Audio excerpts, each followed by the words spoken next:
My name is Franklin, and I recently discovered a truth about my marriage that I never expected. I'm a 47-year-old commercial architect based in Charleston, South Carolina. I was sitting at my home desk, reviewing an email from my spouse of 13 years, Deborah. She was supposedly attending a meditation retreat in New Mexico. The email's timestamp read 11:53 p.m. her time. The message was simple. I've transferred your inheritance to my personal account. It's for the best. Attached was a photograph, blurry, showing her with a man possessing a substantial beard on a balcony overlooking a stunning sunset. They held glasses of wine, and Deborah's smile was unlike anything I'd witnessed in years.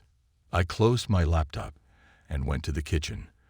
I poured myself a glass of water and stared out at the backyard we'd meticulously redesigned 3 years prior. I remembered laying the stone pathway while she planted azaleas along the borders. All that effort for a home she clearly intended to abandon. That money, $625,000 from my Aunt Patricia, wasn't merely a sum of cash. It represented the woman who'd taken me in when my parents passed away when I was 15. She worked countless overtime shifts at the hospital to finance my college education, leaving me everything with a simple note: build something enduring. I checked my phone.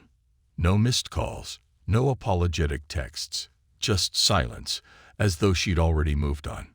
The signs had been present for several months. Deborah's meditation retreats had become increasingly frequent, 2 days extending to 4, then to week-long excursions. Her phone was always screened down, passwords changed regularly, and our conversations grew shorter and less frequent. 3 months ago, she began asking peculiar questions about the inheritance, its precise location, the specific accounts, and whether we should diversify its holdings. I'd nodded, promising to consider the matter. I reread the email. She hadn't even included a greeting or my name, just the stark declaration and the blatant theft. My response was concise. Thanks for informing me. I closed the laptop, finished my water, and went to bed. The following day promised to be challenging, yet lying alone in that king-size bed, I realized something that surprisingly didn't cause me distress. Knowing she wasn't returning brought a sense of unexpected peace. What Deborah didn't know was that I'd suspected something amiss months earlier. The inheritance had never been where she believed it was, and her attempt to seize it inadvertently gave me everything I required. I met Deborah 16 years ago at an industry conference in Atlanta. She was launching her holistic health brand, seeking architects to design her inaugural physical location. I was 6 years into my career, yearning for projects beyond sterile office buildings and parking garages. We married within 3 years, establishing our life in Charleston, where my company had its main office.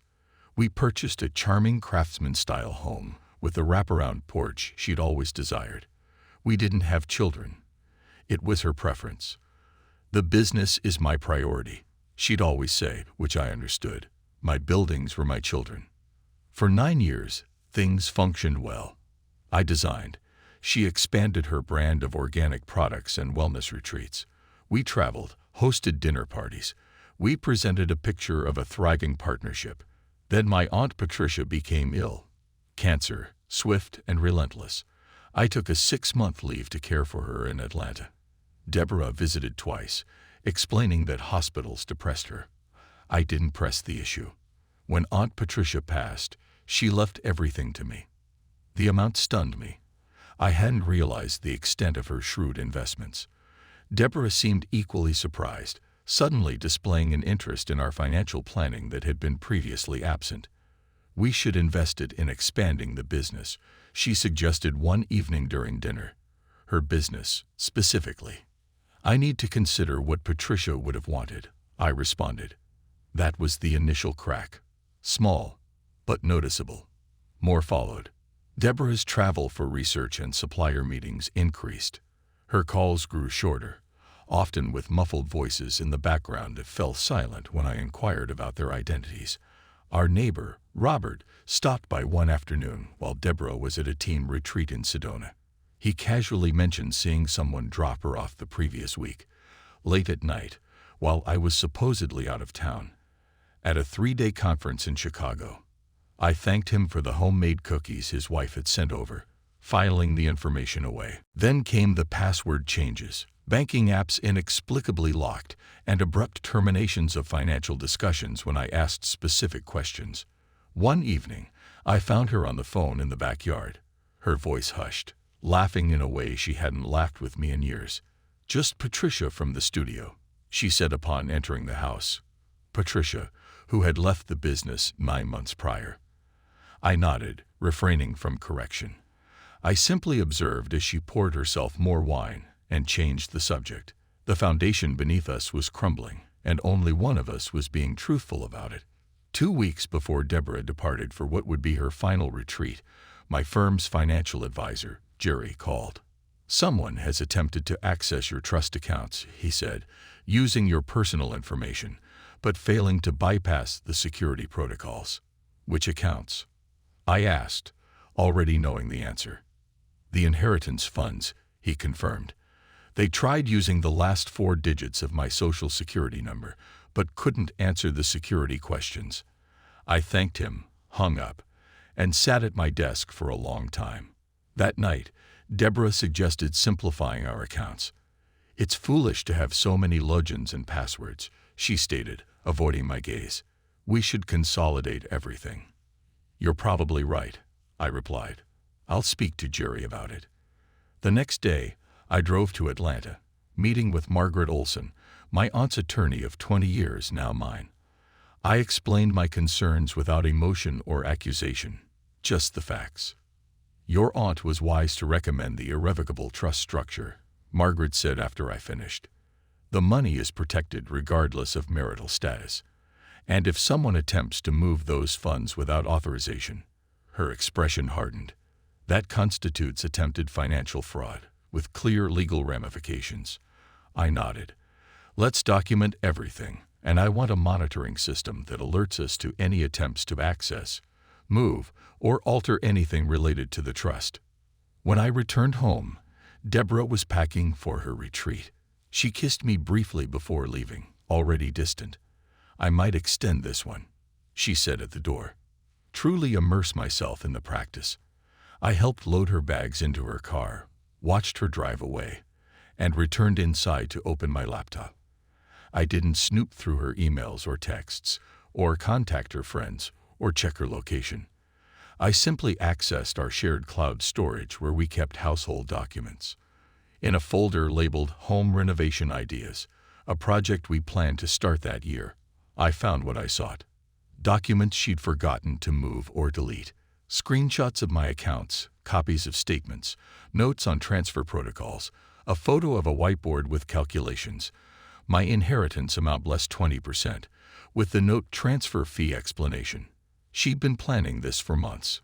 I closed the folder, walked through our house, with its carefully chosen furniture and artwork that depicted the life we pretended to have, and felt an odd calm wash over me. The betrayal wasn't shocking. What surprised me was my own reaction. Not rage or grief, but clarity. For the first time in years, I saw our marriage for what it had become, a transaction she was terminating because something more lucrative had presented itself. I slept in the guest room that night and began making calls the next morning.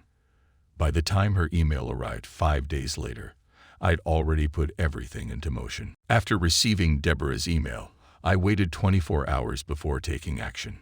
No emotional outbursts, no desperate calls or texts, just methodical steps.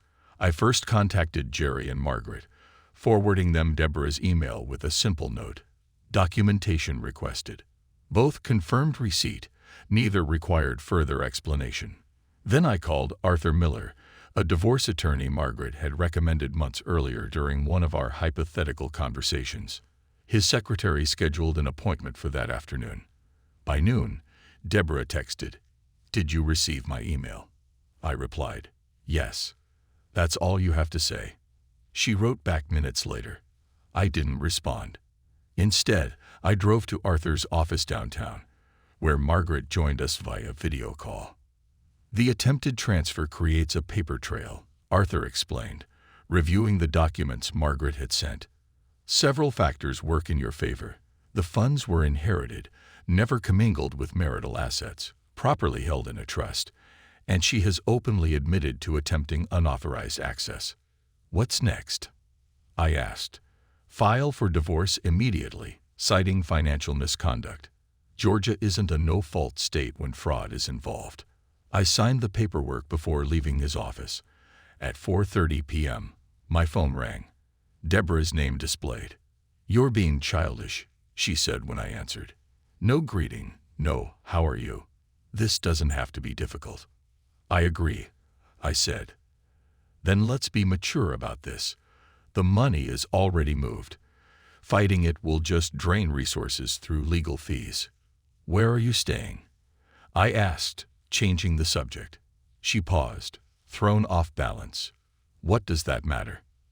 "Just curious where home is now," I replied. "Miles, focus.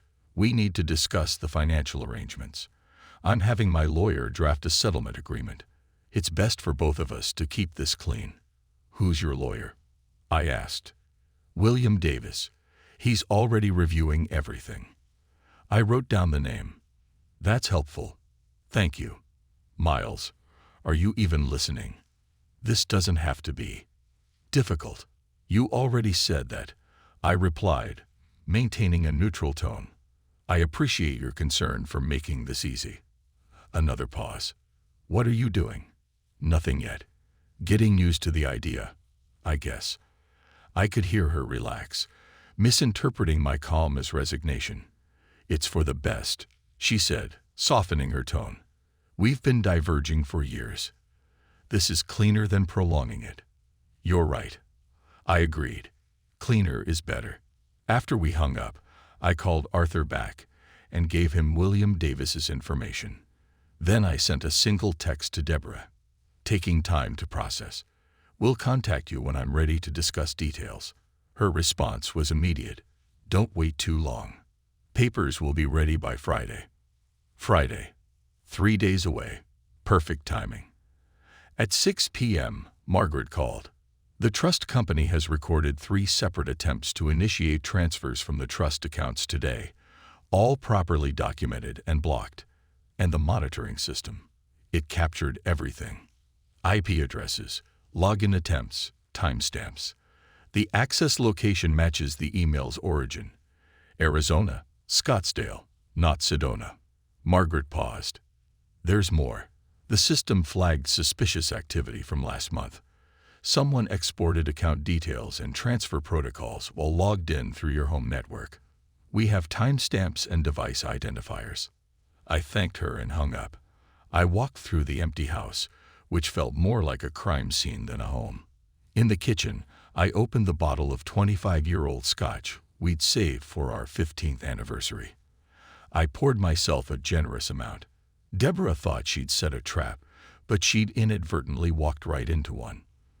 The following morning, William Davis called. His tone was professionally cautious. "Mr. Franklin, I represent your wife in your separation. She indicated you're amenable to a straightforward settlement." "Is that what she said?" A slight hesitation. "She mentioned you understood the situation." "Which situation, specifically?" Another pause. "The division of assets, including recent inheritance funds. Has she shown you documentation of these funds?" "She's provided statements," he replied carefully. "Recent ones. From approximately 3 months ago." I made a note. "And transfer confirmations. She's indicated those are forthcoming from the bank." "I see," I said, keeping my voice neutral. "Has she also mentioned the inheritance structure, the irrevocable trust established by my late aunt, the legal impossibility of what she claims to have done?" Silence. "Mr. Davis, I suggest you verify the information you've been given before proceeding. My attorney will send relevant documentation to your office today." After hanging up, I drove to First National Bank, where Deborah and I had maintained our personal accounts for years. The manager, Henry, had handled our mortgage refinancing 2 years earlier. "I need to review recent activity on all joint accounts," I explained. Henry pulled up our information. His expression changed as he scrolled. "There have been substantial withdrawals," he stated, "over the past 3 months." "How substantial?" He turned the monitor towards me. Regular transfers from our joint account to one I didn't recognize. Small at first, then escalating. The most recent, $52,000 2 weeks prior. This receiving account, I asked, pointing to the number. Is it with First National? Henry checked. No, it's external. Lakeview Community Bank. I've never heard of it. Can you print the transaction history for the past 6 months? Since requesting urgent meeting, tone significantly changed. By the time I returned to Arthur's office, the picture was becoming clearer. The Lakeview account had been opened 9 months prior in Deborah's name only. The address listed was an apartment in Scottsdale, Arizona. Total withdrawals from our joint accounts. She's been building a new life for some time, Arthur observed. While still having access to mine, I added. We were reviewing the bank records when Arthur's assistant announced William Davis was on the line. I've received the trust documentation, Davis said, his voice strained. My client may have misrepresented certain aspects of the financial situation, including her ability to access or transfer those funds. That appears to be the case, Davis admitted. Given this new information, I believe it would be beneficial for all parties to discuss a revised approach. My client has already filed for divorce citing financial misconduct, Arthur replied. The documentation speaks for itself. After the call, Arthur looked at me. He'll drop her as a client by the end of the day. No reputable attorney wants to be associated with this. What about the money she actually took from the joint accounts, still included in the filing? Document everything. Let her explain to a judge why she established a hidden residence and systematically drained marital assets. First domino. My phone lit up minutes later, Deborah calling. I let it go to voicemail. She called 3 more times before sending a text. What the hell did you do? I didn't respond. While eating a sandwich at the kitchen counter, I received an email from Margaret with the subject line, Update.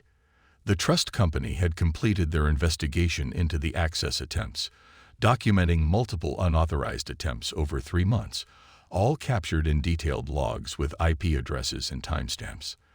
The report was attached, along with confirmation they'd referred the matter to their legal department for potential criminal investigation.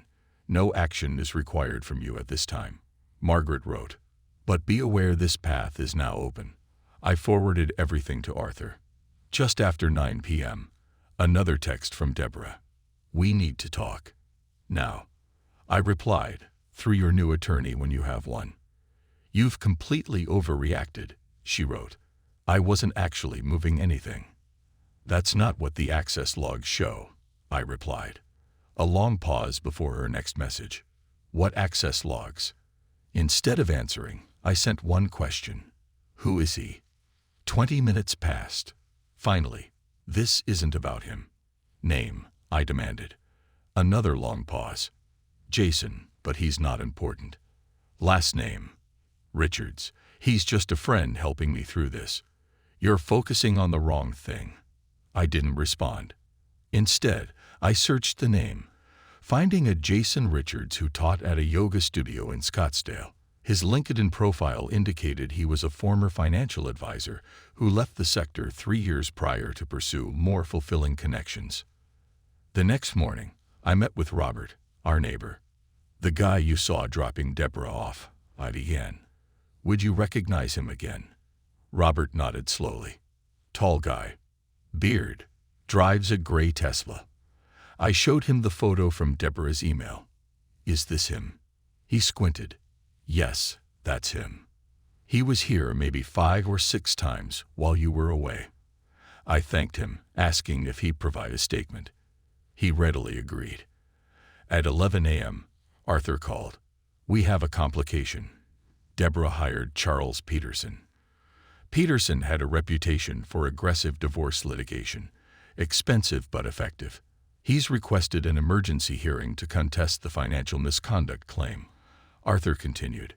Claimed his client has evidence all financial decisions were mutually agreed upon. When's the hearing? Monday morning. 3 days away. I thought about the apartment in Scottsdale, the Lakeview account, the man named Jason who'd been in my house while I was away. Let's give Peterson something to consider, I said. That afternoon, Arthur delivered a package to Peterson's office containing copies of everything.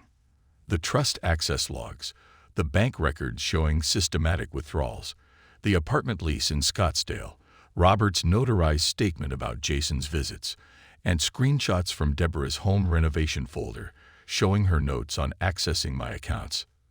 By 5 p.m., Arthur received a call from Peterson requesting an urgent meeting to discuss settlement options. "He's seen enough," Arthur told me. "Offered a clean split. She keeps what she already took, makes no further claims. You keep everything else, including the house and full inheritance." "Counter," I said. "She returns half of what she took from joint accounts and signs a non-disclosure agreement. I don't pursue the fraud angle." Arthur raised an eyebrow. "You could get more." "I don't want more. I want it done." The morning of the scheduled emergency hearing, Deborah and her attorney arrived at the courthouse to find Arthur waiting with a prepared settlement agreement. No Peterson, no judge, no public spectacle. I waited in the consultation room while Arthur explained the terms. Deborah would transfer $95,800, half the money taken from joint accounts, within 24 hours. She would make no claims against the inheritance or other assets. She would sign a non-disclosure agreement preventing her from discussing our marriage or divorce with anyone. In exchange, I wouldn't pursue fraud charges related to the attempted theft of trust funds. Through the glass walls, I saw her face as Arthur handed over the evidence file. Her expression shifted from defiance to shock to something resembling defeat. She glanced towards the room where I sat, then quickly looked away. Peterson reviewed everything, whispering in her ear. She nodded slowly. 10 minutes later, they entered the room. "My client accepts the terms," Peterson stated formally. Arthur slid the agreement across the table. Deborah signed without reading it, her handwriting shaky but resolute. I signed my portion, then slid a separate envelope across to her.